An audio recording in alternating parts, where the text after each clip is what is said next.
सीता राम राम राम सीता राम राम राम सीता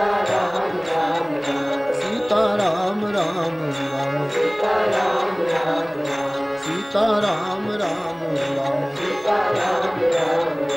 सीता राम राम राम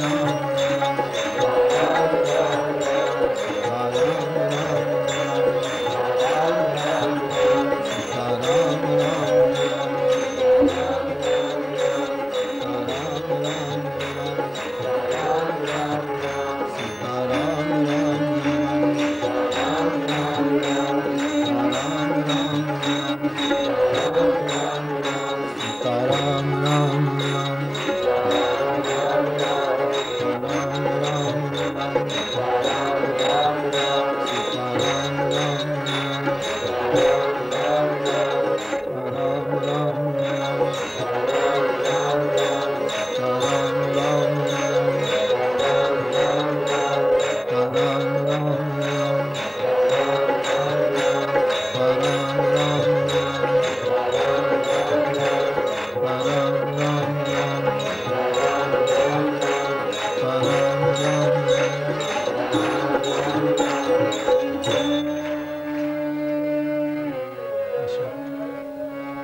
भगवान रामभद्र का प्रागट्य हुआ। गीतावली में गोस्वामी जी लिखते हैं, आजू सुदिन सुघरी सुहाई, बधाई है।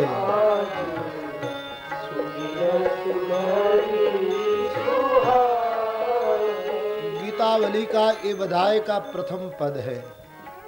गोस्वामी जी गा उठे अपने ठाकुर के प्रागट्य के अवसर पर, आजू सुदिन सुघरी सुहाई, आजू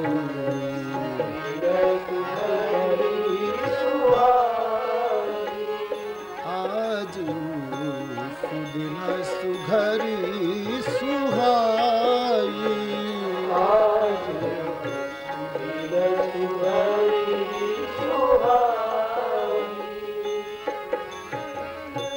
रूपशील गुण धाम राम नृप, रूपशील गुण रूपशील गुण धाम राम नृप, रूपशील गुण धाम राम नृप, भवन प्रगट के आई, आजू सुदिन सुघरी, बधाई हो। आजू सुदिन सुघरी सुहाई, आजू सुदिन सुघरी सुहाई, रूपशील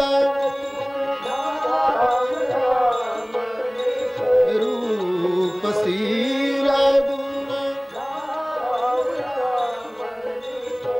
रूपशील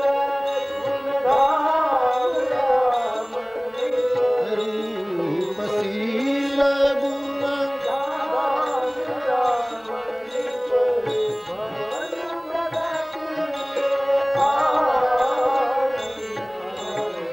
सुदिन सुघरी सुहाई,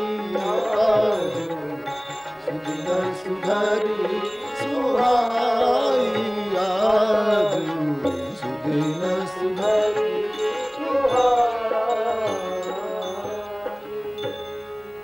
गृह गृह बाज बधाव शुभ, प्रगटे सुख मातन, हर्षवंत सब जहाँ तहाँ, नगर नारी नर वृंद, हुआ ऐसा कि अवध के राजभवन में ठाकुर का प्रागट्य हुआ तो पूरा भवन भर गया। अब गलियों में, चौक में, चौटे में जहां तांता लगा है लोगों का, और भगवान को लगा कि ये सब मेरे प्रेमी हैं, मुझे देखने के लिए दौड़ रहे हैं। तो प्रभु ने सबको ऐसा अनुभव करवाया कि जो जहां था वहां उसको लगा कि लाल हमारे हाथ में है। गृह गृह बाज बधाव शुभ प्रगटे सुख माता। प्रत्येक घर में ऐसा लगा कि हमारे घर लाला भयो है। कोई घर अवध का ऐसा नहीं जहां आज ऐसा अनुभव न हुआ हो। आज कलयुग में राम कथा होती है, हम गाते हैं, सुनते हैं तो लगता है ये राम कथा हमारा प्रसंग है, हमारा महोत्सव है। आज कली में ये अनुभव यदि होता हो तो जब हमारे ठाकुर आए होंगे तब प्रत्येक व्यक्ति को ऐसा अनुभव हो, इसमें आश्चर्य का कोई कारण नहीं है। हर्षवंत सब जहां सब लोग जहां तहां हर्षवंत है, नगर नारी नर वृंद जहां देखो डूबे। लेकिन इतना आनंद कम था, एक नई खबर आई, अभी अभी खबर आई, अभी ही।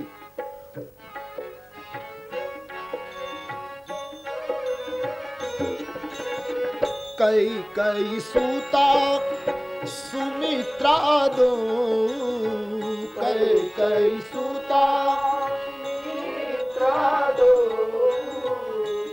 कई सूता सुमित्रा दो, कई कई सूता सुमित्रा दो। सुंदर सूत जन मत भय ओ, सुंदर सुंदर सूत जन मत भय ओ,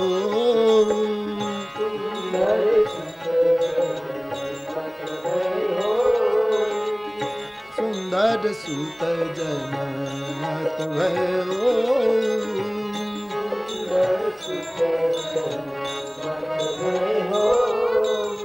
खबर आई कैकेयी अम्बा ने पुत्र को जन्म दिया, सुमित्रा जी ने पुत्रों को जन्म दिया। 4 पुत्र की बात ने अयोध्या के आनंद को अयोध्या से बाहर फैलने लगा है।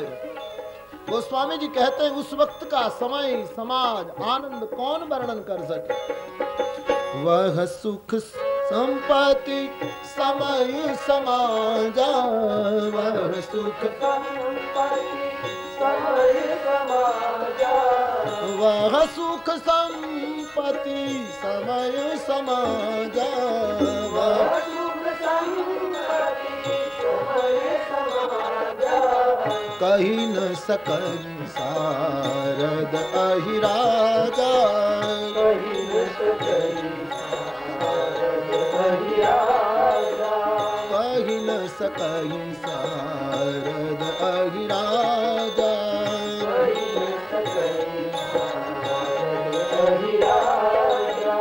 अवधपुरी सो हरि भांति, अवधपुरी सो हरि भांति, अवधपुरी सो हरि भांति,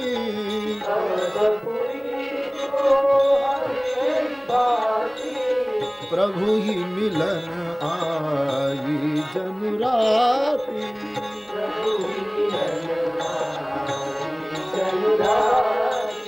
प्रभु ही मिलन आई जनुराती,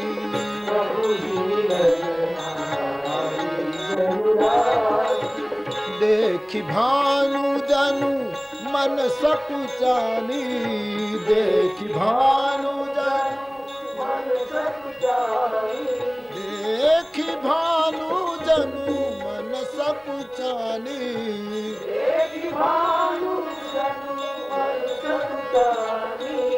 तदपि बनी संध्या अनुमानी, तदपि बनी संध्या अनुमानी। कई कई सुता सुमित्रा दो, कई कई सुता अयोध्या के आनंद को शेष और सरस्वती भी वर्णन नहीं कर सकते। आज अयोध्या ऐसी सोह रही है कि लगता था लोगों को कि इस उत्सव को देखने के लिए रात्रि भगवान के दर्शन के लिए आए। प्रकृति का क्रम टूट गया, मध्याह्न का सूरज और रात्रि रह नहीं पाई कि मेरा क्या कसूर, पूरी प्रकृति ठाकुर का दर्शन कर रही है। तो एकदम जल्दी में आ तो गई, लेकिन देखी भानु जनु मन सकुचाने, आकाश में सूरज को देखकर लौट गई। ओह मैं कहाँ आ पड़ी, ये है। इसलिए गोस्वामी जी कहते हैं वो संध्या बनकर ठहर गई कि जल्दी जल्दी ये चले जाएं सूर्य नारायण, तो मुझे मौका मिल जाए। लेकिन संध्या बन के रात्रि रोने लगी। ठाकुर का तो उत्सव मनाया जा रहा है और एक व्यक्ति रो रही है। ठाकुर ने दूसरा रूप बना करके रात्रि को, जो संध्या बनकर ठहर चुकी थी, उसके पास जाकर पूछा कि मेरे प्रागट्य में तुम्हें क्या आपत्ति है, तू क्यों रोती है? बोले ना रो तो क्या करूं, आप मध्याह्न के सूरज में प्रकट हुए और उस समय तो मेरी कोई हस्ती नहीं रहती। मैं एक ही ऐसी दुर्भागी कि आपके दर्शन से रहित रह गई। भगवान ने आश्वासन दिया, घबराओ मत, कृष्ण अवतार में ऐसे समय आऊंगा ना तो तुम्हें ही लाभ मिलेगा, दूसरों को किसी को लाभ नहीं। आश्वासन मिल गया, राजी हो गई रात्रि। कृष्ण अवतार में मध्याह्न रात्रि को, मैं मध्य रात्रि को आऊंगा, तेरे सिवा किसी को पता नहीं लगेगा। आनंद हुआ रात्रि को। राम जन्म सबका मंगल करने वाला। राम जन्म रावण के कल्याण के लिए है, रावण को मारने के लिए है। राम जन्म जग मंगल हेतु। क्यों है राम जन्म? जगत के मंगल के लिए। यहाँ रात्रि को भी सुख देना है, सूरज को भी सुख देना है, चंद्र को भी सुख देना है, राहु को भी सुख देना है, केतु को भी सुख देना है, सबका कल्याण करना है। इसलिए राम जन्म सुख मूल। गोस्वामी जी ने बताया। तो 1 महीने तक सूर्य नारायण गए नहीं, बस 1 महीने का दिन हो गया, ऐसा मानस में लिखा है। स्वाभाविक बुद्धि आपत्ति करेगी कि भाई 1 महीने का सूरज हो जाए, दिन हो जाए, ये तो दिमाग में उतरे, ऐसी बात नहीं। 1 महीने का दिन मानस में लिखा है, मास दिवस कर दिवस भा। तो जिसकी आज्ञा से सूरज संचालित होता है, प्रकाशित होता है, वो परमात्मा के प्रागट्य के समय यदि सूरज 1 महीना ठहर जाए तो उसमें कोई आश्चर्य जैसा तो नहीं लगता है। जगत का मालिक साक्षात ब्रह्म जो क्रम तोड़ रहा है, यानी वो भी इतनी बड़ी क्रांति कर रहा है। निराकार नराकार हो गया, निर्गुण सगुण हो गया, दुनिया का बाप किसी का बेटा बन गया, माया के बंधन में सभी को रुलाने वाले कौशल्या के अंक में स्वयं रोने लगा, इतनी क्रांति हो गई। तो सूरज 1 महीना रुक जाए तो इसमें कौन आपत्ति, कौन आश्चर्य हो सकता है? शास्त्रों की कुछ बातें बुद्धि में उतरने वाली नहीं, लेकिन फिर भी गलत भी नहीं है। वक्ता लोग कहते हैं, और बिल्कुल सही बात है, कि आप चींटी को पूछे कि हाथी 5 मन लड्डू खा जाता है, तो चींटी के दिमाग में ये बात उतरने वाली नहीं। चींटी तर्क करेगी कि 5 मन लड्डू, लाख समझाओ, चींटी नहीं कबूल करेगी। और वो भी ठीक है, बराबर है अपनी जगह, क्योंकि चींटी के ऊपर 1 लड्डू गिरेगा तो 5000 चींटी मर जाती है। वो कैसे समझे कि हाथी 5 मन लड्डू खा सकता है? वैसे ही शास्त्र की कुछ घटनाएं समझ में आने में जरा कठिनाई होगी, लेकिन फिर भी हकीकत हुआ करती है। तो 1 महीने का दिन हुआ, इसका हम तो कहते हैं कि गोस्वामी जी ने तो लिख दिया, चर्चा ही बंद करवा दी गोस्वामी जी ने, किसी ने मर्म नहीं जाना। तो उस समय भी कोई ने मर्म नहीं जाना, तो आज कलयुग में कौन जानने वाला है? तो चर्चा मात्र बंद कर दी गोस्वामी जी ने। अथवा तो यूं कहे कि आप सब जानते हैं, दुख से सुख के दिन जल्दी बीत जाते हैं और सुख से शांति के दिन जल्दी बीतते हैं। शांति से आनंद के दिन जल्दी बीत जाते हैं, आनंद से परमानंद के दिन जल्दी बीत जाते हैं, परमानंद से ब्रह्मानंद के दिन जल्दी बीत जाते हैं। 9 दिन कथा के कैसे चले जाते हैं पता नहीं रहता। आपके घर शादी हो तो 1.5 दिन में आप थक जाओगे और कथा में नई स्फूर्ति, क्योंकि ये एक ब्रह्मानंद के दिन है। ये लौकिक दिन नहीं है, अलौकिक दिन है। ये 9 दिन आप धरा पर नहीं है, आप ऊपर उठाए हुए हैं, उसी की ये मस्ती है। तो ब्रह्मानंद के दिन कब बीत जाए क्या पता। तो आज कलयुग में 9 दिन कैसे बीत जाते हैं पता नहीं। तो साक्षात ठाकुर आए और उसी समय लोग ब्रह्मानंद में डूबे थे, भाव समाधि में डूबे थे।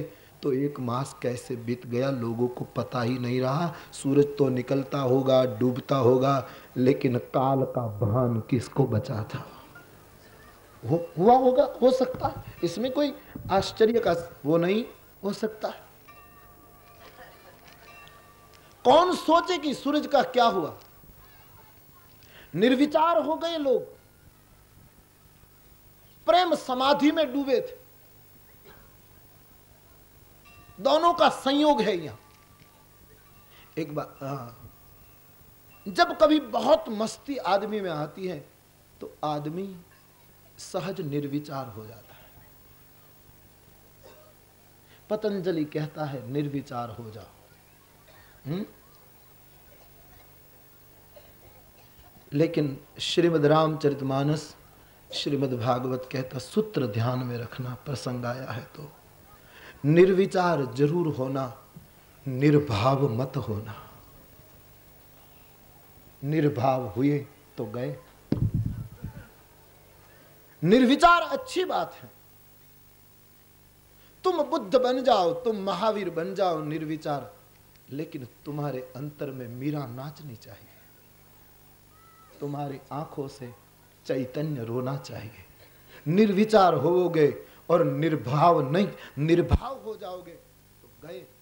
निर्भाव नहीं होना, निर्विचार के साथ स्वभाव रहना है। अयोध्या निर्विचार तो हुई थी, ब्रजांगनाएं निर्विचार हो सकती थी, क्योंकि गत जन्म के बड़े बड़े प्रकांड ऋषि आए थे गोपियां बनकर। कोई सामान्य गोपियां नहीं आई थी ब्रज में।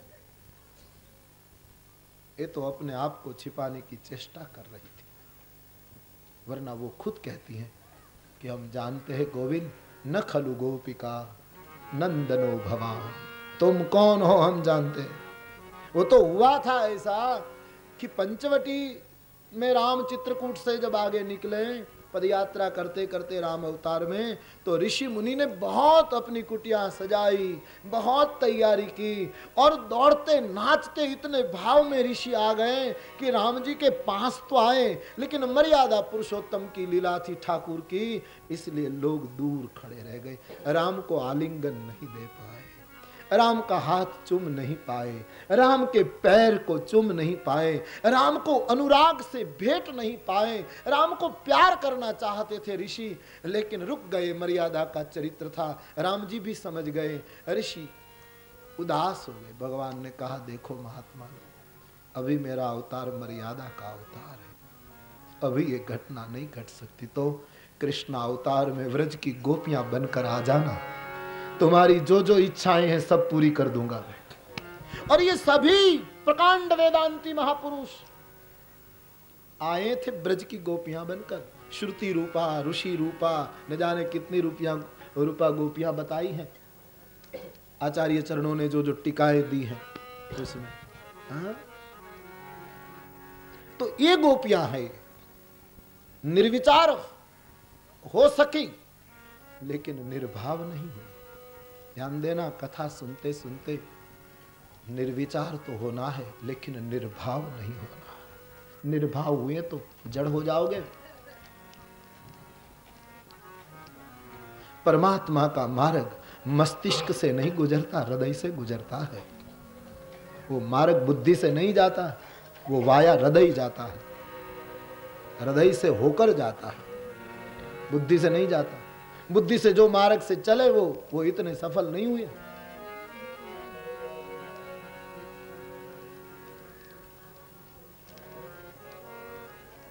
शंकराचार्य महाराज कहते हैं, शंकर भी कहते हैं, बोलिए, हाँ, जाप्य समेत समाधि विधानम, शंकराचार्य महाराज, अद्भुत है ये, इसको सुनो। जाप्य समेत समाधि विधानम कुर्ववधानम महदवधानम भज गोविंदम भज गोविंदम भज गोविंदम मूढ़। अद्भुत कहा। इस शंकराचार्य का स्तोत्र बार बार आ जाता है। मुझे लगता है शंकराचार्य महाराज ने जितने ग्रंथों की रचना की है उसमें अद्भुत है भज गोविंद।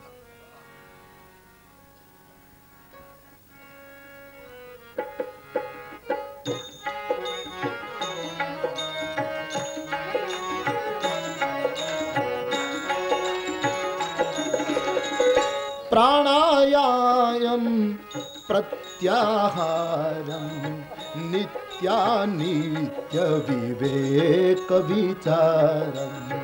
प्राणायाम प्रत्याहारम नित्यानित्य विवेक विचारम।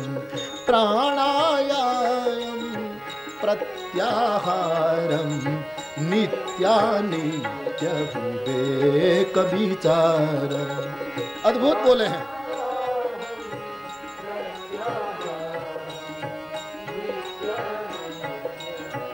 विवेक विचारम जाप्य समेत समाधि विधानम। जाप्य समेत समाधि विधानम पूर्ववधानम महदवधानम। पूर्ववधानम महदवधानम भज गोविंदम भज गोविंदम भज गोविंदम भज गोविंदम भज गोविंदम भज गोविंदम। तुम भज गोविंदम भज गोविंदम भज गोविंदम रमते। भज गोविंदम भज गोविंदम भज गोविंदम रमते। प्राणायाम का अर्थ है प्राण का आयाम करना, फैलाना प्राण को, और प्रत्याहार का अर्थ है प्राण को बुला लेना, उसको अपने अपने अपनी मूल जगह कर खींचना। सीधा साधा अर्थ है प्रत्याहार और प्राणायाम। और हम भूल गए, हमारा प्राण इतना फैला हुआ है। ये सूरज खबर नहीं कितनी मील दूर है, भगवान जाने, मुझे याद नहीं, इतनी मील माइलों दूर है ना। लेकिन ये सूरज बुझ जाए तो हम बुझ जाए, कितना फैलाव है हमारा, सोचिए कहां तक हम लगे हुए, कहां हम जुड़े हुए। ये सूरज समाप्त हो गया तो हम यहां समाप्त हो, ये दीप बुझा तो हमारा दीप बुझा। हाँ? तो आप सोचिए कितना प्राण का आयाम है तुम्हारा। शंकराचार्य कहते हैं तुम अपने आप को क्यों संकीर्ण समझ रहे हो, तुम ईश्वर के बेटे हो। वो सूरज जिससे पैदा होता है वहां तक तेरी छलांग है। प्राणायाम फैलाओ फैलाओ, कहां कहां हमारी हमारी इन सितारों से, इन आसमान, वायु कितने चलते, वायु से हमारा जुड़ाव है। हाँ? बिना प्राणवायु हम जी नहीं सकते। कितना फैलाव है प्राण का हमारा। तो शंकराचार्य महाराज कहते हैं प्राणायाम हो और प्रत्याहार हो, प्राण को लौटाओ, बुला लो, इंद्रियों को वापस बुला लो, और नित्य अनित्य का आप विवेक से विचार करो, ये सब करो। प्राणायाम करो, प्रत्याहार करो, सब करो, लेकिन जाप्य समेत समाधि विधानम। आहा, आदि जगत गुरु ने बहुत अद्भुत बात, और ये शंकराचार्य कहते हैं इसलिए हमको अच्छा लगता है, क्योंकि शंकर मत बिल्कुल बिल्कुल बात करेंगे। और वही शंकराचार्य महाराज नाचे हैं इस भज गोविंद, जो बिल्कुल ज्ञान मार्ग के पथिक है, वो झूमे हैं इस भज गोविंदम में। हम संसारियों के लिए बहुत सुंदर, इस पंक्ति को याद रखना, जाप्य समेत समाधि विधान। पतंजलि सबको एक और रख दिया जगत गुरु। समाधि है लेकिन जप सहित समाधि, जो अवधवासियों की थी, जो ब्रजांगनाओं की थी।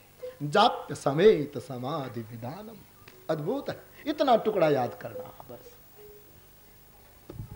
जाप्य समेत समाधि विधान, बहुत सुंदर लगता।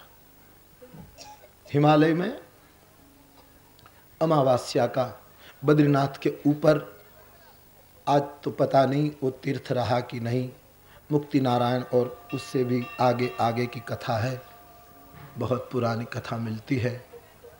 अमावस्या के स्नान के लिए भगवान दत्तात्रेय आने वाले थे और स्वागत के लिए इस हिमशिलाओं के ऊपर, जहाँ एक तिनका भी नहीं, बहुत बर्फीली चट्टानों के नीचे कहीं कठोर चट्टानें हैं, बिल्कुल धवल गिरी। नाम बताया है योगियों का गोरखनाथ और भर्तृहरि। उनके साथ कुछ योगी लोग भी हैं। अपने परम सद्गुरु अत्रि नंदन दत्तात्रेय आने वाले हैं। अत्रि के पुत्र हैं दत्त भगवान।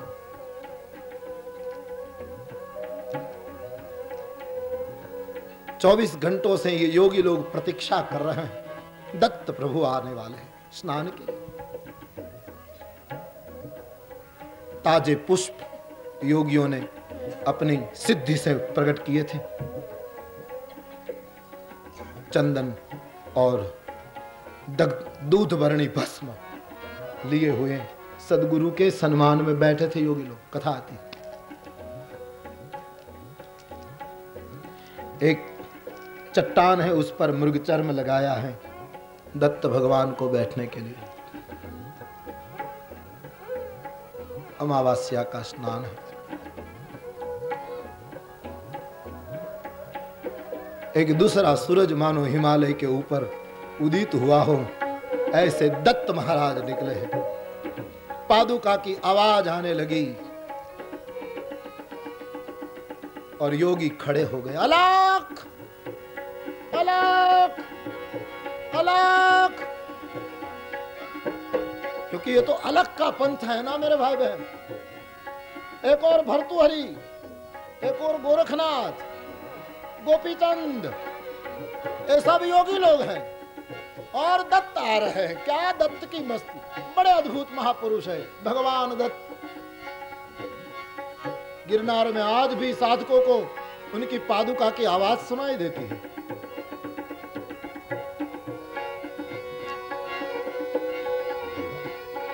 हिमालय, आबू, गिरनार, विंध्य, चित्रकूट खाली नहीं है, सबर है।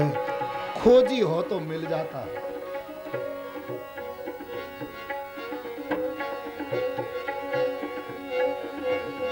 आ रहे हैं अत्रि नंदन। दूसरा भानु प्रकट हुआ हिमालय पर, धीरे धीरे पधारे। योगियों ने दंडवत किया है। एक ने त्रिशूल ले लिया, कंथा ले ली, दूसरे ने, तीसरे ने पादुका ले ली। दत्त भगवान ने स्नान किया है। स्नान से निकले दत्त की पूजा योगी करने लगे। भस्म का लेप किया, अधखुली आंखें, नासाग्रे दृष्टि, मानो दूसरा हिमालय बैठा हो।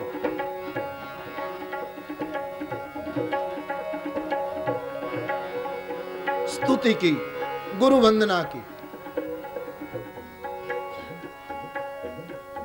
अखंड मंडलाकारं व्याप्तं येन चराचरं तत्पदं दर्शितं येन तस्मै श्री गुरुवे नमः।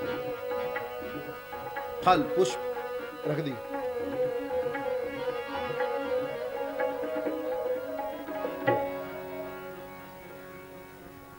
पूजा स्वीकार करके दत्तात्रेय भगवान ने गोरखनाथ को पूछा है, वत्स प्रभु, क्या गुरु शिष्य का रिश्ता है इस देश में? हाँ भगवान, बोले आपने साधना की है सबने, जरा मैं देखूं कौन कहां पहुंचा है। आओ एक एक योगी बुलाया। गुरु आया परीक्षा लेने के लिए, आसन लगा दिया गया सामने। एक योगी आया प्रत्याहार से ध्यान में, धारणा में, धारणा से ध्यान में, ध्यान में से समाधि में, 1 मिनट में गया। दत्त ने देखा, बुला लिया वापस समाधि में से, जगाया, उठो, तुम्हारी साधना से मैं प्रसन्न हूं, लेकिन प्रमाण पत्र बाद में दूंगा, बैठ जाओ। योगी बैठ गया। दूसरा आया, दूसरे ने अपनी साधना की सिद्धि से हिमालय में उष्ण हवा पैदा कर दी, गर्म हवा फैलने लगी। दत्त भगवान को ठंड न लगे इसलिए, गुरु सेवा के लिए, साधना का बल।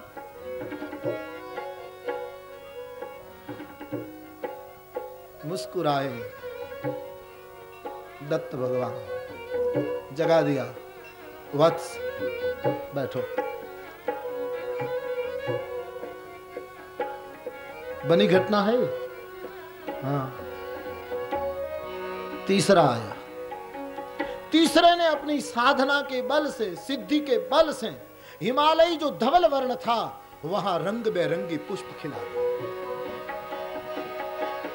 चारों ओर रंग बिरंगी महक से वातावरण झूम उठा था। नंदनवन फीका पड़ जाए स्वर्ग का।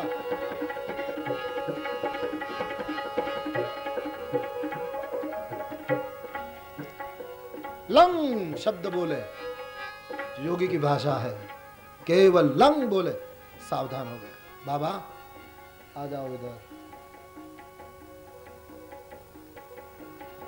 उसके बाद एक तीसरा आया, चौथा आया, उसने कोई और फल फूल आदि प्रगटा दिया। सबकी कसौटी कर ली, एक और बिठा दिए। बचा भर्तृहरि, दूर बैठा था, आंखें बंद थी।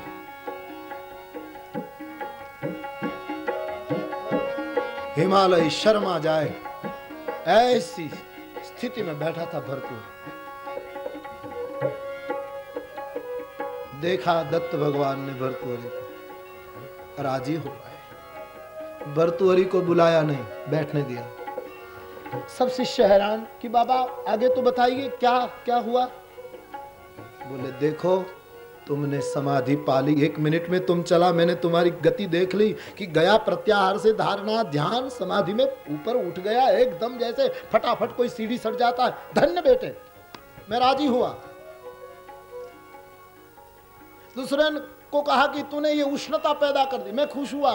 तूने रंग बेरंगी वो वातावरण पैदा कर दिया, खुश हुआ। लेकिन तुम सब अधूरे हो। देखो भर्तृहरि को। बोले बाबा, बोले हाँ। भर्तृहरि बैठे बैठे अलग अलग अलग अलग करते हैं। जाप्य समेत समाधि विधानम, तुम्हें यह करना है, केवल निर्विचार होकर भागना नहीं है। भर्तृहरि की तरह तुम्हें अलख का जाप जपते जपते समाधि को उपलब्ध होना है। इससे और फायदा नहीं। तुम एक का कल्याण हो सकता है, लेकिन भर्तृहरि को प्रथम नंबर मिला है योगियों की कथाओं में। जाप्य समेत समाधि विधानम महदवधानम। जाप्य समेत समाधि विधानम पूर्ववधानम महदवधानम। प्राणायाम प्रत्याहारम नित्यानित्य विवेक विचारम। प्राण क्या लिखा है अनुभव से।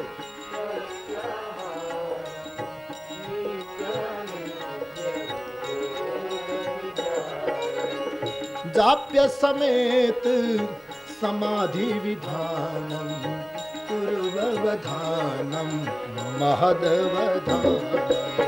जाप्य समेत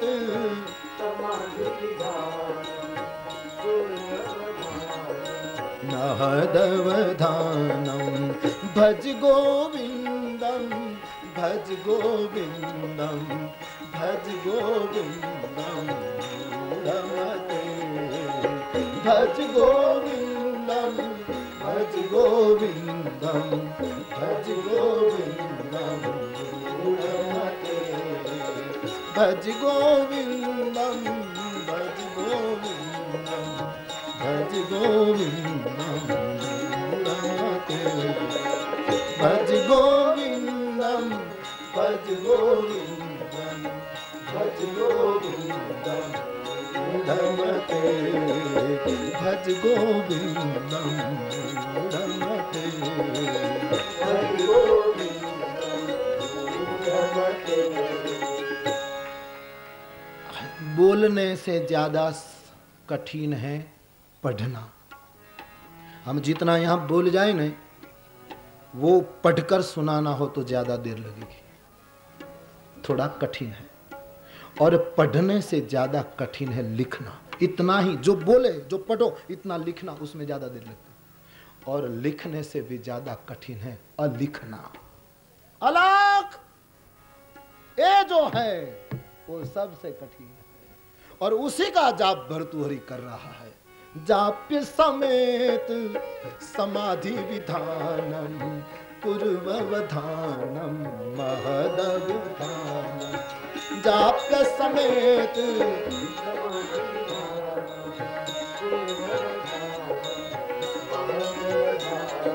भज गोविंदम भज गोविंदम भज गोविंदम मूढ़मते भज गोविंदम भज गोविंदम भज गोविंदम मूढ़मते अब भज गोविंदम मूढ़मते भज गोविंदम मूढ़मते। तो निर्विचार जरूर होना, लेकिन निर्भाव मत होना। भगवत कथा निर्भाव नहीं करती, भाव से भर देती। निर्भाव होने के बाद क्या होगा? हाँ, निर्विचार होना अच्छी स्थिति है, लेकिन निर्विचार होने से और निर्भाव होने से आप में जो फूटता है उसका दूसरों को लाभ नहीं मिलेगा। आपको तो बांटना है, देना है, संकीर्ण नहीं होना है। उपनिषद कहती है भोगो लेकिन बांट कर भोगो, अकेला मत खाओ। अध्यात्म भी अकेला खाओगे तो अजीर्ण हो जाएगा, उसको भी बांटो। इसलिए भारत का ऋषि भौतिक लेता है, आध्यात्मिक देता है। तुमसे 2 रोटी देता है और तुम्हारे कल्याण के सूत्र दे देता है। कहां तुम्हारी नाचीज 2 रोटी और कहां उसका महादान। इसलिए लेना है भौतिक, देना है आध्यात्मिक। वो देना है, इसलिए निर्भाव नहीं होना है। साधक को हृदय से गुजरना है। रास्ता हृदय से होते हुए जाता है, मस्तिष्क से होते हुए नहीं जाता। तो निर्विचार तो हो गए थे अवधवासी। कौन जाने सूरज डूबा की रहा। निर्विचार दशा में ब्रह्मानंद में डूबे थे, लेकिन नाचना भी शुरू था, गाना भी शुरू था, आंसू भी शुरू थे, डूबे थे भाव में। ये दोनों बात कथा सिखा दी। तो कभी भी निर्भाव मत होना। तुम यहां निर्भाव के लिए नहीं आए हो धरती पर, तुम भाव को, संपदा को पाने के लिए आए। ऋषि शंकराचार्य महाराज ये बात कहे तो हमको बहुत अच्छा लगा। हाँ, शंकर कहे तो बात बन गई। हाँ, तुलसी कहे तो अभी अभी बहुत नहीं लगेगा, मीरा कहे तो बहुत नहीं लगेगा, चैतन्य कहे तो बिल्कुल नहीं लगेगा, क्योंकि वो तो भाव का सिंधु है ना। प्रेम का अवतार है चैतन्य, प्रेम अवतार लिया था धरा पर, और उन्हीं ने तो वृंदावन हमको दिया, वरना सूरदास व्रज डूब गया था वृंदावन। चैतन्य की बुरी कृपा हो गई विश्व पर कि वृंदावन पुनः मिला। चैतन्य की कृपा है ये। तो चैतन्य कहे तो समझ में, लेकिन जगत गुरु शंकराचार्य महाराज कहते हैं, इसलिए हमको ये बात बड़ी अच्छी लगती।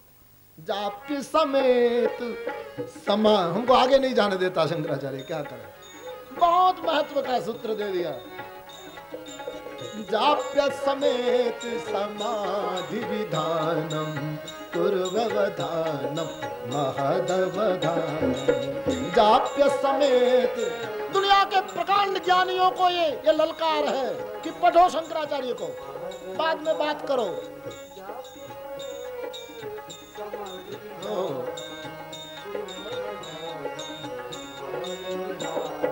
भज गोविंदम भज गोविंदम भज गोविंदम मूढ़मते। भज गोविंदम भज गोविंदम भज गोविंदम। और ये मैं पुनः याद दिला दूं कि ये मूढ़मते अज्ञानियों को नहीं कहा है। अज्ञानी को मूढ़ क्या कहना, वो तो है अज्ञानी, उसको और मूढ़ कहने की क्या जरूरत है भाई। अज्ञानी कह दिया बात, ज्ञान जिसमें नहीं उसको अज्ञानी कहा, तो ज्ञान नहीं तो बस बात पूरी। अब उसमें कुछ है ही नहीं, उसको क्या मूढ़ कर। मूढ़ उसको कहते हैं जो कुछ जानता नहीं है लेकिन भ्रांति में है मैं जानता हूं, उसको मूढ़ कहते हैं। जो शब्दों में अटका है, व्याख्या में अटका है, गति नहीं कर पाया, वो मूढ़ है। पांडित्य में अटका है, प्रज्ञा नहीं पाया, वो मूढ़ है, उसको मूढ़ कहते हैं शास्त्रकार। अज्ञानी को तो क्या कहना, अज्ञानी को क्या मूढ़ कहना बेचारे को। हा? ये तो अपराध, हिंसा है अज्ञानी को मूढ़ कहना, हिंसा हो जाएगी। पंडितों को कहना है जो जानते कुछ नहीं है और मान बैठे हैं कि हम जान रहे हैं, शब्द में फंसे। मौत आई तो भी व्याकरण रट रहा है। हा? मौत दिखाई दे रही फिर भी व्याकरण की रट लगा बैठा है, उसको कहा है ये। बहुत अच्छी बात कही। वो पुरानी कहानी कथाकार लोग कहते थे ना, पंडित बैठा नौका में और नौका वाला नौका चला, पूछा क्या लोगे, बोले आप पंडित महोदय हैं, तिलक लगाया है, रुद्राक्ष की माला, आपसे क्या लेना, आपको ऐसे ही पार उतार देना, बस हमारा दशांश है, 10वां भाग निकल गया। तो पंडित को भी अच्छा लगा कि हमको आदर मिला है, हमारा कुछ मर्तबा उसने रखा। तो नौका समंदर में जा रही थी, तो आखिर पंडित ने पूछा उसको, मल्लाह को, उस नाविक को, कि तुम्हें कभी पतंजलि का योग सूत्र पढ़ा है? अरे बाबा पतंजलि, कौन पतंजलि? कोई हमारी नात का लगता है क्या?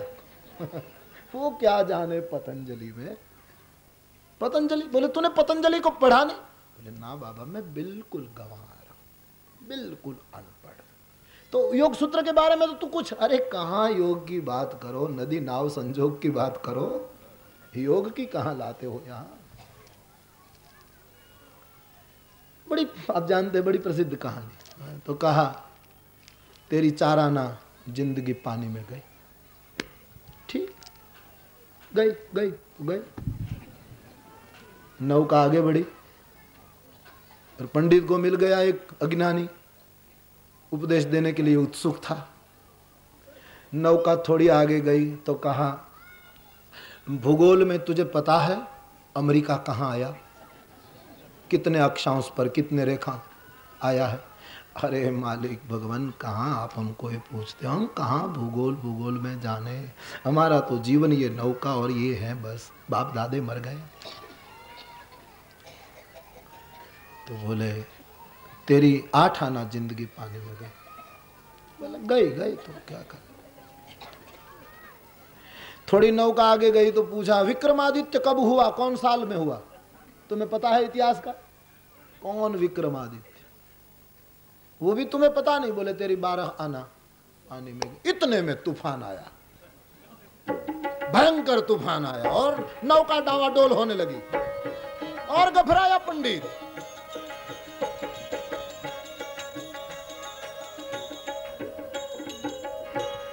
तूफान गया, नौका डावाडोल हो गई और पंडित अब घबराए। जिन्होंने केवल गोखा है, केवल उसको होठों से पढ़ा है, उसको लाख पंडित हो तो मौत बहुत डराती है। मौत तो उसको कुछ नहीं करती जिन्होंने स्वाद ले लिया। इस अमृत का। इस अमृत, वेद भगवती श्रुति कहती है तू अमृत का बेटा है, तू कैसे मर सकता है, तेरी मौत हो ही नहीं सकती, भ्रांति में हो। घबराया और अवसर आ गया इस आदमी को, गंवार को। कहा पंडित बाबा हाँ आपको तैरना आता है? बोले नहीं तो तुम्हारी 16 आना अभी पूरी जाने वाली है, 16 आना चाहिए। लेकिन भगवान ने दया कर दी, तूफान चला गया, नौका ठीक हो गई और पुनः पंडित बैठा हुआ खड़ा हो गया। पंडित है आखिर। पुनः प्रश्न करने लगा, तेरे पिताजी कैसे मरे? बोले नौका में ही मरे, नौका डूबी मरे। तेरे दादा? वो भी बस हमारा जीवन मरण यहाँ है, बस नौका में ही हम मरते। तेरे परदादा? वो भी यहाँ मरे। उसके बापा? वो भी मरे। बस सब ये नौका में और समंदर में मरे, फिर भी तू नौका चलाता है, शर्म नहीं आती?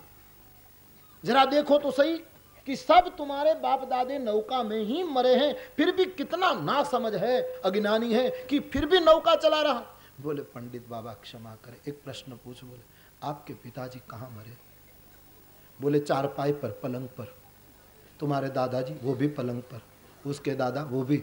आप नीचे सोते हैं कि चारपाई पर?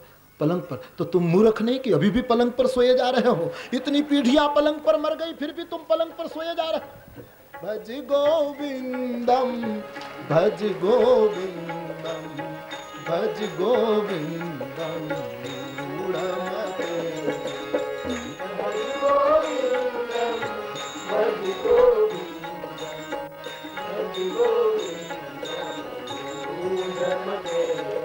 जाप्य समेत समाधि विधान हद कर दी शंकर महाराज। दुनिया भर के प्रकांड ज्ञानियों को ये सूत्र पढ़ना चाहिए। निर्विचार होना, निर्भाव नहीं होना, भाव सभर रहना। अवधवासी हैं निर्विचार दशा में, ब्रह्मानंद में, लेकिन भाव नहीं टूटा है। सूरज डूबता है रहता है, कौन चिंता करता है? भाव में डूबे हैं, विचार ही नहीं बचा। कौन विचार करे कि सूरज मध्याह्न हुआ कि संध्या हुई कि दिन बदल गया कि तिथि बदल गई, कौन वार आया, कौन समझे? निर्विचार स्थिति में आ गए थे लोग। इसलिए गोस्वामी जी कहते हैं कोई मर्म नहीं जान पाए। ब्रह्मानंद की इस भाव दशा में लोगों को 1 मास कैसे बीत गया पता नहीं रहा होगा, हो सकता है। और एक संत ने तो कहा कि तुलसीदास जी ने 1 महीने का दिन हो गया, ऐसा जो लिखा है वो कम लिखा है। क्योंकि राम का प्रागट्य हो जाता है व्यक्ति के जीवन में, तब रात आती ही नहीं, तब तो जन्म जन्म उजाला ही उजाला होता है। तब मोह की निशा नहीं आती साधक को, और विवेक का प्रभात और विवेक का उजाला ही उजाला जीवन में जन्म। 1 मास को बहुत कम बताया। कहने का अर्थ है किसी ने मर्म को नहीं जाना, कोई जान नहीं पाया। सूर्यास्त और सूर्योदय, भूत भविष्य भूल गए लोग, वर्तमान में स्थित हो गए, डूब गए। रामायण की कथा हो और हम सुखदेव जी महाराज के स्थान से जैसे पोथी लेकर निकले, पोथी जी की यात्रा निकली थी, तो क्या रास्ते में जो लोग राह देखते होंगे कि अभी पोथी यात्रा निकलेंगे, उसके लिए पोथी यात्रा भविष्य है, अभी आएगी, अभी आएगी। और वहीं से पोथी यात्रा गुजर जाए, आगे निकल जाए, तो उनके लिए पोथी यात्रा भूतकाल हो गई कि अभी अभी गए। लेकिन जो लोग पोथी सर पर लिए निकले हैं, उसके लिए न भविष्य काल है न भूतकाल है। यहाँ तो हर एक की गोद में राम खेल रहा था, इसलिए न उसके लिए अतीत था न कोई भविष्य था, वर्तमान में सब स्थित थे, इसलिए समय कैसे बीता किसी को पता नहीं पड़ा। 1 मास बीता। और गोस्वामी जी तो लिखते हैं दिन मनी चले करत गुन गाना। 1 महीने के बाद सूरज को भी पता लगा कि मैं कहाँ ठहरा हूँ, अब जाऊं। सूरज रुक गए थे, इसका एक कारण ये भी था कि सूरज को हुआ मेरे वंश में परमात्मा पधारे हैं, तो ला जरा मैं भी दर्शन करता चलूँ, मैं भी उनकी झांकी। लेकिन 1 मास हुए बिना तो माँ कौशल्या भी राघव को कैसे बाहर निकालेगी? वो घर में ही रखेगी, तो जब तक बाहर नहीं निकालेगी तब तक सूर्य भी कैसे दर्शन कर सकता? इसलिए वो रुक गया कि अभी निकलेंगे निकलेंगे निकलेंगे। 1 मास हो गया, और बाद में सूर्य नारायण भगवान के गुणगान करते करते आगे बढ़ गए। कथा सुनाते कैलाशपति भोलेनाथ पार्वती को एक अपना अनुभव कहने लगे। शिवा, हाँ बाप महाराज, बोले राम जन्म के अवसर पर मैं और काकभूषुंडी दोनों राम दर्शन के लिए अयोध्या गए थे, मनुष्य के रूप में, कोई हमको पहचान न पाए इसीलिए। तो कितनी भीड़ थी शिवा, लोगों ने हमको धक्का लगाकर निकाल दिया। आप अनजाने व्यक्ति हैं, हमारी माताओं को इतनी बड़ी उम्र में पुत्र मिले हैं, तुम्हारी नजर का क्या ठिकाना, हम आपको अंदर नहीं जाने देंगे, हटो। और हम कैसे कहें कि हम कैलाश से आए हैं, तो सब जाहिर हो जाए। तो फिर क्या हुआ? बोले गिरिजा तेरी बुद्धि दृढ़ है, इसलिए मैं तुम्हें बताता हूं। हमने एक चोरी की। राम जन्म हुआ तब भी शिव आए, और जब भगवान कृष्ण का जन्म हुआ तब भी शिव आए थे ब्रज में। शिव और राम में, शिव और कृष्ण में कोई भेद है ही नहीं। हम लोगों ने जड़ता के कारण भेद निर्मित कर दिए। तो शिव जी ने कहा हमने चोरी की। बोले महाराज चोरी में क्या किया आपने?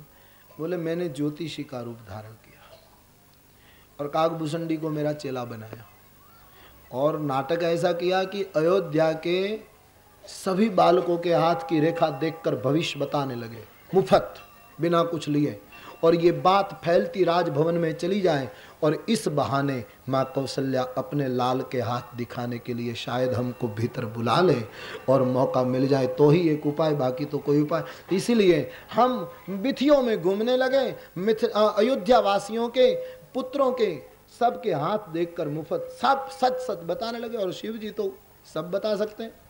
ऐसा गीतावली रामायण में तुलसीदास जी ने लिखा है।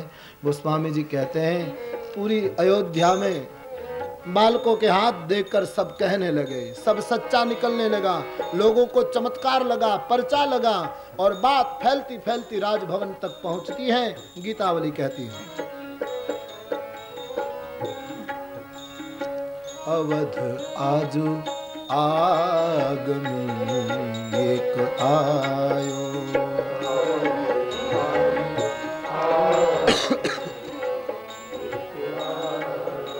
अवध आजू आगमन एक आयो,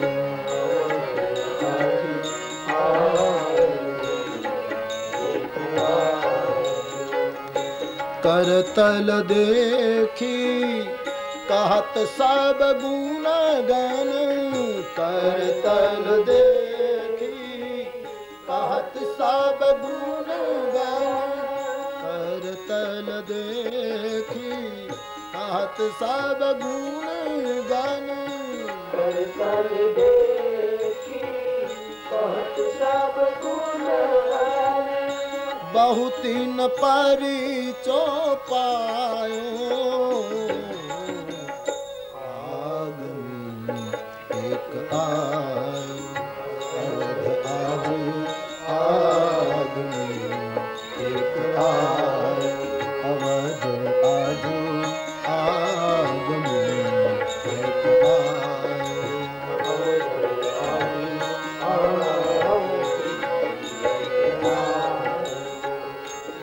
पूरे नगर में बात फैल गई, एक आगमी आया है, आगम भाखने वाला, भविष्यवेता, सबके बच्चों के ठीक ठीक कह रहा है। तो बात चर्चा चलती चलती दासियों ने पहुंचा दी महाराज अवधेश के भवन में। माँ कौशल्या को सुनाया कि माँ एक बड़ा आदमी आया है, आप कहे तो अंदर ले आए, हमारे लाल के भविष्य के बारे में बता दे। माँ कौशल्या ने कहा सुनो दासी, ये राजभवन है, जरा देखो उसकी उम्र कितनी है, कैसा है, अकेला है, कोई साथ में है, जरा जांच की जाए। राजभवन है, वहां ऐसे प्रवेश कैसे मिलता? तो दासी गई, जांच की, देखा और भीतर खबर किया। दासी के शब्दों में बूढ़ो बड़ो प्रमाणिक ब्राह्मण, शंकर नाम सुहाय, बूढ़ो बड़ो प्रमाणिक ब्राह्मण, शंकर नाम सुहाय। बूढ़ा है, माँ ने कहा बूढ़ा है तो कोई हरकत नहीं, आने दो। और ब्राह्मण है और विप्र को तो कहीं भी प्रवेश मिलता था, एक काल था हमारे। बूढ़ो बड़ो प्रमाणिक ब्राह्मण, और प्रमाणिक है क्योंकि ज्योतिषी ज्यादा प्रमाणिक नहीं हुआ करते, इसलिए गोस्वामी जी को प्रमाणिक शब्द का प्रयोग करना पड़ा। बूढ़ो बड़ो प्रमाणिक ब्राह्मण और शंकर नाम सुहा, उनका नाम शंकर है। बूढ़ो बड़ो प्रमाणिक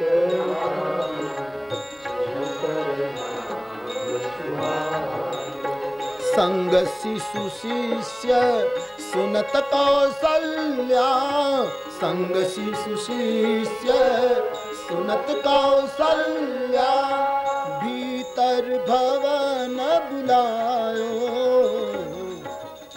आगमी एक आयो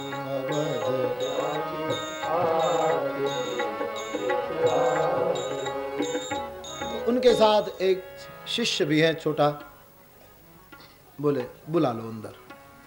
शिव जी पार्वती को कह रहे हैं हमने ऐसी चोरी की, ज्योतिषी का ऐसा वेश बनाया, चेला बनाया भुसुंडी को, और जैसे हम मौका मिला राजभवन में प्रवेश करने गए तो एक दूसरी सखी अंदर से आई, कहा सुनो महाराज, शंकर महाराज, हाँ अंदर से माता जी का हुक्म है, दो नहीं आ सकते, एक आ सकते।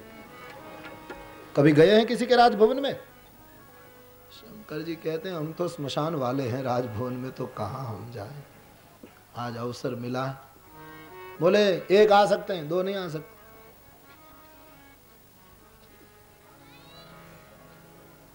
तो काकभूषुंडी जी एकदम, दोनों में अब स्पर्धा शुरू हो गई, जाए कौन ठाकुर के।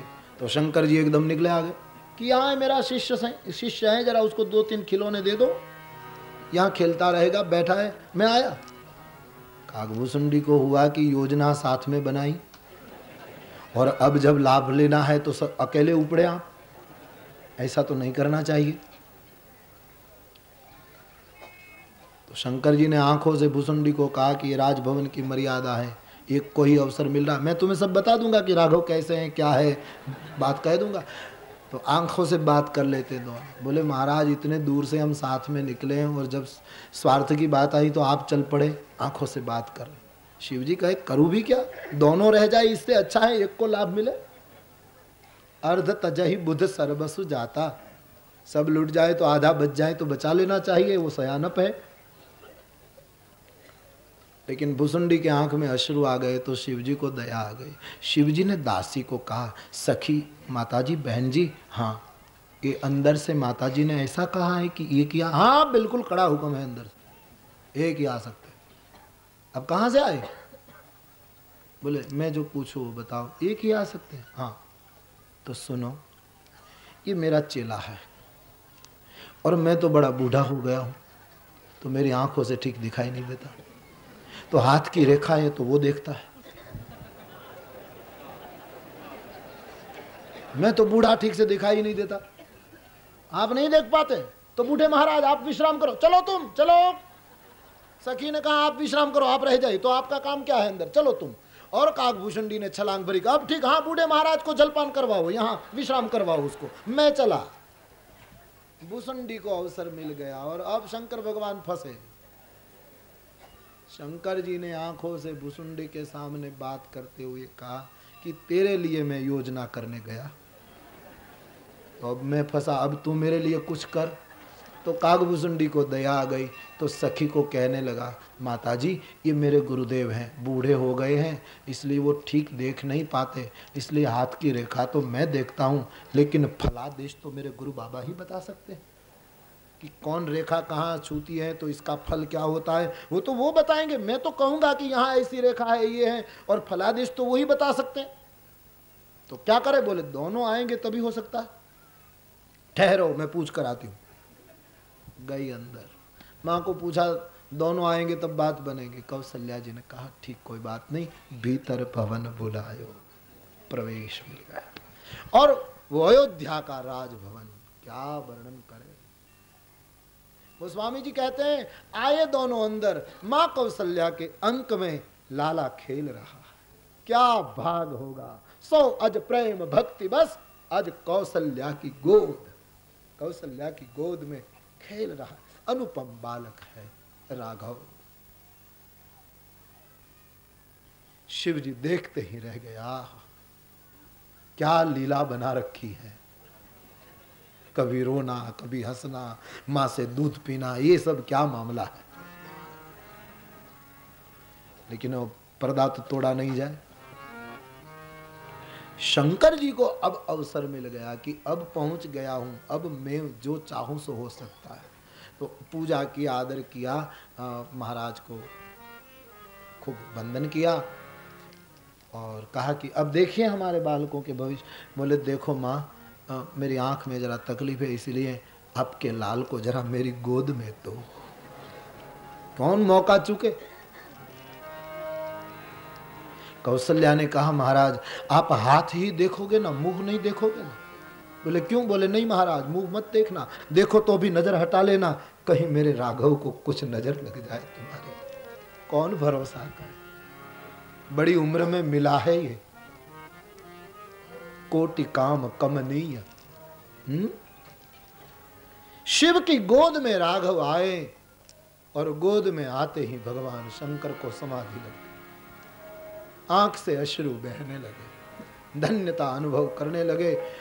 कागभूषणी चेले के रूप में थे, उसने इशारा किया महाराज ये हिमालय नहीं है, आंख खोलो, नाटक बिगड़ जाएगा। कहां समाधि में चले गए, जागो, समाधि लेनी हो तो जाप्य समेत समाधि विधान, करना हो तो ऐसे करो, ऐसे निर्विचार मत हो जाओ। और पैरों की रेखा देखते देखते मां को कहने लगे भोले बाबा ये बालक बहुत महान होगा मां, तेरा लाल चिर जियो गोपाल, तेरो चिर जियो गोपाल। यशोदा के लाल के बारे में जब आशीर्वाद दिए गए, तुम्हारा बेटा बहुत महान होगा, उनके मंदिर बनेंगे, मूर्तियां बनेगी, उनकी कथाएं युगों तक गाई जाएगी, वो कृतकृत्य करेगा संसार को, तुम्हारे रघुवंश में 4 चांद लगा देगा। तीनों माताएं सुन रही हैं, बाबा बहुत अच्छा बोल रहे हैं, बहुत अच्छा बोल रहे हैं।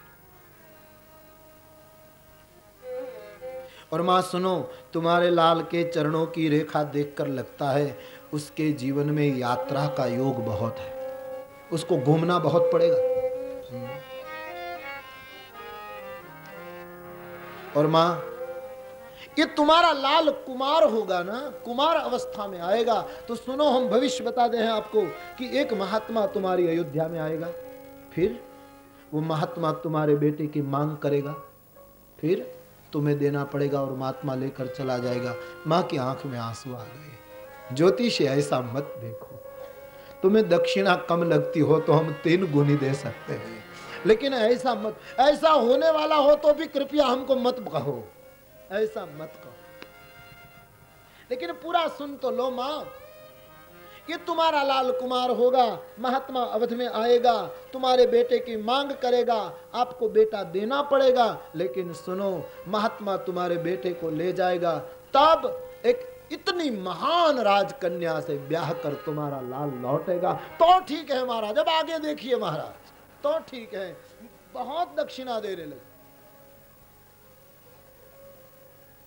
आगे क्या होगा, ब्याह हो जाएगा उसके बाद।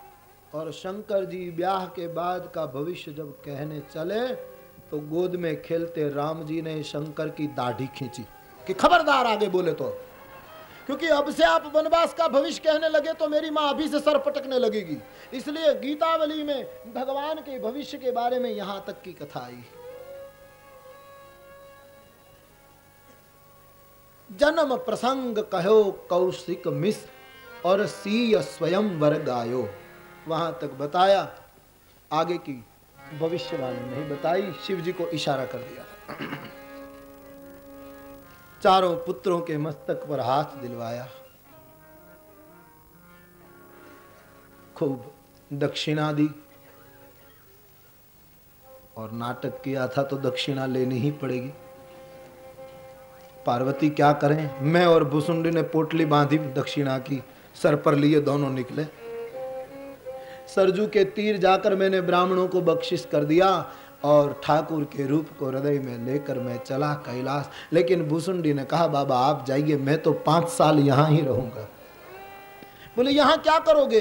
बोले कौवे के रूप में घूमता रहूंगा दशरथ के अजीर में, और लाल राघवेंद्र भोजन करते करते उनके मुंह से जब पूरी आधी पा भाग की पूरी गिर जाएगी तो चोंच में लेकर वही जूठन खाकर कृतकृत्य हो जाएगा। 5 साल तक रहते हैं भुसुंडी जी प्रति त्रेतायुग में, प्रति राम जन्म में 5 साल उनका नियम है श्री अवध में रहना। अवधवास बड़भागियों को मिलता है, ब्रजवास बड़भागियों को मिलता है, ये सामान्य वास नहीं, सामान्य। तीर्थों में तो सोना भी तपस्या है, भजन न करो और सोए रहो तो भी तपस्या। सोए रहने का मतलब आप समझे ना, किसी को हैरान न करो, वो तपस्या। जागा हुआ हैरान करता है, सोया हुआ किसी को हैरान नहीं, वो भी तपस्या। तो शिव जी ने अपनी गुप्त कथा सुनाई, बहुत दक्षिणा दान सबको दिए गए, सबके मन को संतोष प्रदान किया गया। मन संतोष है सबन के, जहाँ तहाँ देही असीस, सकल तनय चिर जीव हूँ तुलसीदास के ईश। तुलसी के ईश चिरंजीवी हो, चिरंजीवी हो, ऐसी लीलाएं चल रही हैं। नामकरण संस्कार का समय हुआ है और चारों भाइयों का नामकरण करने के लिए भगवान वशिष्ठ जी का आगमन हुआ है। पूजा की, गुरुदेव से कहा आपके गणित के अनुसार मेरे पुत्रों का नामकरण कीजिए। पूरी अयोध्या मिली हुई है और नामकरण का अवसर गोस्वामी जी कहते वशिष्ठ जी नामकरण करने लगे। तुलसीदास जी के शब्दों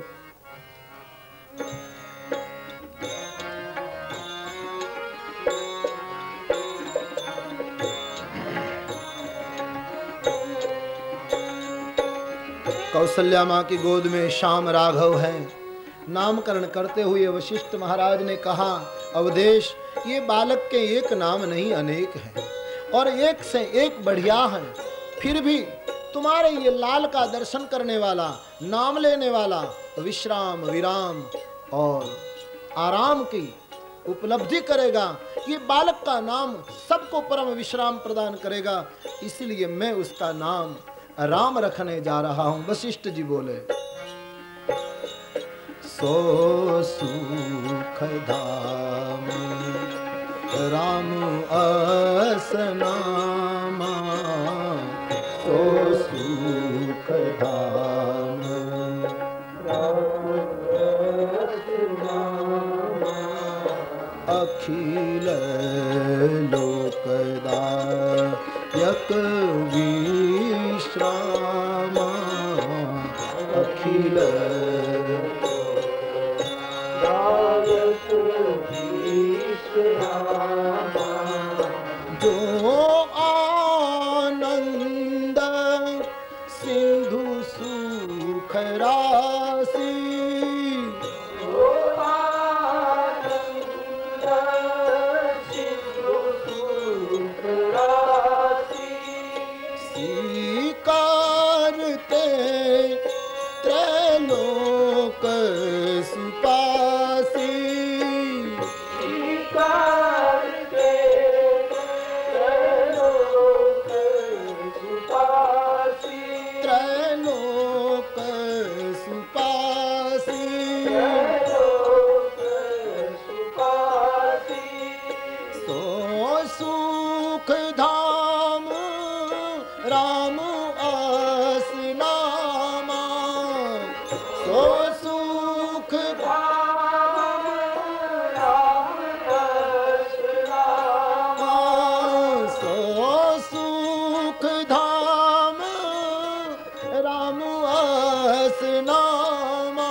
पोषण कर जोई विश्व, पोषण कर नाम भरत अस होई ताकर नाम भरत अस होई ताकर नाम भरत अस होई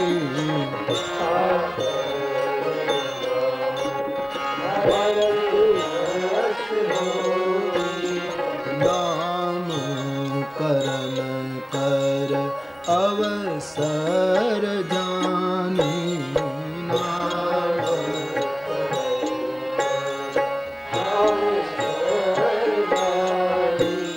तो जो आनंद का सिंधु है, जिसका नाम लेने से अखिल ब्रह्मांड को विश्राम की उपलब्धि होगी, इस बालक का नाम मैं राम रखने जा रहा हूँ। कितना प्यारा नाम रखा।